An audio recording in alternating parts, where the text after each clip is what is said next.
mënoo tudd tey ñaari reporteru làmb te boole woo ma ci. loolu la yàlla dogal. mais Fadam jëlal na fi yéen ñëpp. waaw mais quand même. Fadam mënuloo tudd Fadam tudd keneen te boole woo ci buur ala kulli xaal. mooy l'essentiel mooy que li ngay def na nga ko def ba ñëpp naw la ci respecté la ci nga ñaan yàlla musal la ci wax lu ñu ngay xebe. loolu rek la instant bi ñu ngi bii Promédia. di ko yëngal muy neex. kon léegi sa démission ba tey bu Dakaractu la est-ce que mën nañu confirmer da nga quitté Dakaractu. waaw quitté naa fa nag. dégg nga quitté si Serigne. waaw xam nga Serigne jox na la fi 1 million. jox na ko war. Serigne sama doomu ndey la man du ma war yow xam nga ma yow n'est-ce pas. ñoom du ma war ànd naa ñu ànd bu rafet depuis 5 ans. vraiment foo def juróomi at dëgg boo doon war ko doo fa ne. mais li ñu ko doon yëngalee dañ laa bàyyi noonu. waaw mais garaawul man sax nii laa ko bëggee xam nga nag mbay jot na. mais est-ce que gars yi dàquñu la nga naan ay da nga. waaw bon mën na ne dañ xam nga élément bi mel ni buur moom ku ñëpp soxla moom defe naa ni boo ko amee doo wax dara man mbay. buur dañ naa dàq wala dàquñu. mbay dur naa la ku ñu dàq. mais non xam nga yow xam nga ma yow man yow daanaka duñ jóg semaine te gisewuñu. surtout état. est-ce que ku la ni surtout état la. gars yi noonu gars yi loolu la ñuy wax de man damaa sànni kii sama xarit. da ngaa tudd surtout état da ngaa tudd site bu am neutralité la. site bu neutre la site bu professionnel la boo xam ne bokk na ci site yi ñu gën a respecté ci réew mi. loolu il faut que mu leer. donc neutralité moom am nañ ko ak professionnalisme. donc dinañu bàyyi wax boobu du surtout ma Samba du surtout ma Demba. ki ko moom Serigne Diagne la tudd. am ay journalistes ay reporters ak ay caméramans. nekk ci liggéeyam nekk un homme très très effacé. un homme très très discret. un homme très très social. un homme très très véridique wallahi azim. ndax man li ma xam ci nit ki rek laay wax ndax bu ëllëgee. daal la sama loxo ndajoor te kenn du ma fekk. mais ki moom Dakaractu ki nit ku baax la. nit ku social la nit ku bëri yërmande nit ku dëgg la. buur ñu gis la suñuy toroxal journaliste rek da ngay ñëw yow yaay jël kàddu dëgg bi. maanaam da ngay wax ci kaw di gars yi ne da ngay wax ci suuf mais ci suuf. c'est faux. da ngay comp ci suuf xam nga di wax ci yow saa yu ñuy laalee presse yow yaay génn ci télé di wax. di kaas di def yooyu lan la. man nee naa la ku ma mës a compal ci presse génnal nga wax. man ku ma mës a ger wala nga corrompre ma. wool mbay ci numéro. nga ne ku bëri mës naa ko defal nangam. sant naa ci yàlla mbay. du ma dem fuñ may xeebe. du ma ko wax te du ma ko def. parce que am na lu may sàmm ci sama bopp. mooy doomi gor laa. doomi géwél laa. jullit laa. taalibe Cheikhul Khadim laa. yaakaaruma ku dul Sëñ Mbàkke Madina. du ma nuancé wu ci yu ñàkk fayda yooyu. li la nit ñi di geree wala di ñàkkalee fayda pour jox la ko wallaay sa wërsëg la bokk mbay. boo téyee rek wala nga xaar am ko. booy ci presse bi maay seen jaam. maay seen doom. maay seen serviteur maay seen lépp sama ko dem mooy sama ko tey. booy dañu sonn ci milieu bi.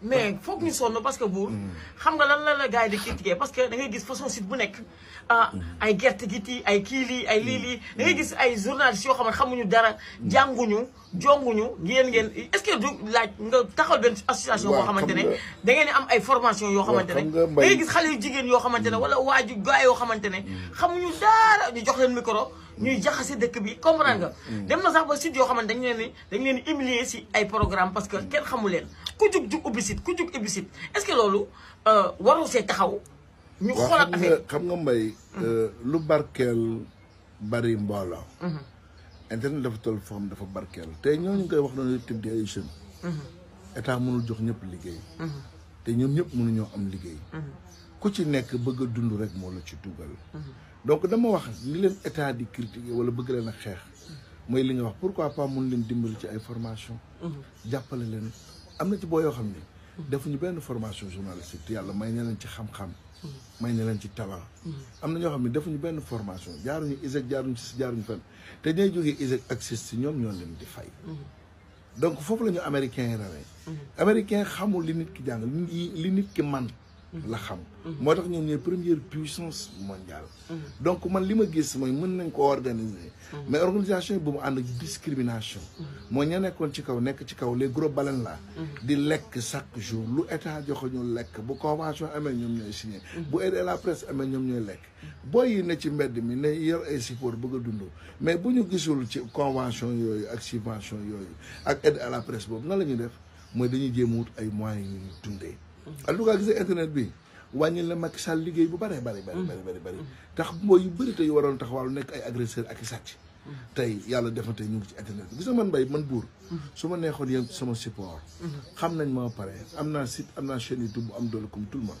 mais su may wax tout le temps damay bëgg mu baax damay bëgg ñu trouver des solutions adéquates bëgguma mu nekk benn guerre entre way état booy tey je vous donne tey dama la jox benn exemple tey lu Macky Sall def tey booy yi nekk chaîne YouTube bi buñ ci bëgg xëpp suuf dañ ci xëpp suuf ku leen mënal dara état du Sénégal moom Google moom YouTube Google américain ñoo ko moom xale boo xam ne nag fayoo ko pour nga régler ko dafay métti donc pour ñu assainir le milieu dëgg la créé nañ fi carte presse ñan lañ koy jox ay rakaay lañ koy jox ñoom ñi leen neex lañu koy jox ak ñi leen arrangé donc te amaana am na ñu ko yàlla donc ñu est-ce que carte presse bi fera l'affaire est-ce que mën na ko tey ki yor chaîne YouTube am soxlawul mu yor carte presse yàqalu ko dara mais état arrangé wu leen parce que yéen da ngeen di jël benn mbay fi ne dafa am xam-xam soo gisee ñi nga xam ne réew mi li ko yàq nee nañ yéen la parce que da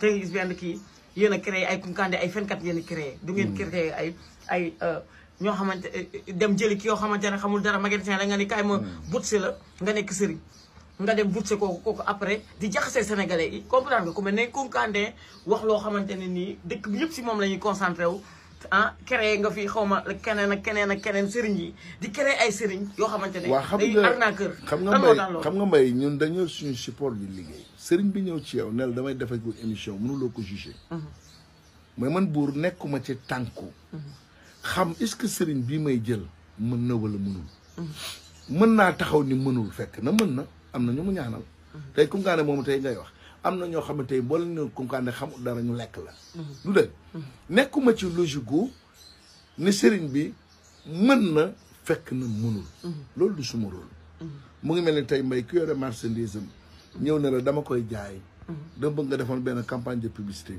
du man mi koy wane man maa war a nekk en mesure de vérifier le téléphone ba xam qualité bi nu mu mel ak nangam ak nangam yow mi koy xool daf lay doy pourtant chaque jour nit woo ma ne ma Serigne Diou de vraiment Buur ci yow laa ko gisee waaye faj na sama aajo de chaque jour nit dama Buur de Serigne Diou de ba ma amee problème kayit moom laa woo donc dafay dépendre ci problème confiance bi nit ki am à travers kii muy seetaan mais man mi yore suma support nekkuma ci logique bu xam Serigne bi feeñ lii lay def wala lay def am na nag ñoo xam ne man mën naa leen garantie ndax def nañu seeni preuve ma xam def nañu ma gis defal nañu ay nit ma gis man Buur nga bàyyi fa lamb te lamb lañ la xamee woon nga bàyyi dégager lamb ji fee lamb da koo bàyyi mais man lépp laay def yow man xam nga Buur man mais lamb ji da nga demoon ba far xam naa dégg naa si gannaaw waaw dégg naa si doomu déggool bi fa nga faree woon affaire yi kalaatee nga daw lamb ji Mbaye ba nga xamee ba tey mës nga toog fenn nga dégg ñu nekk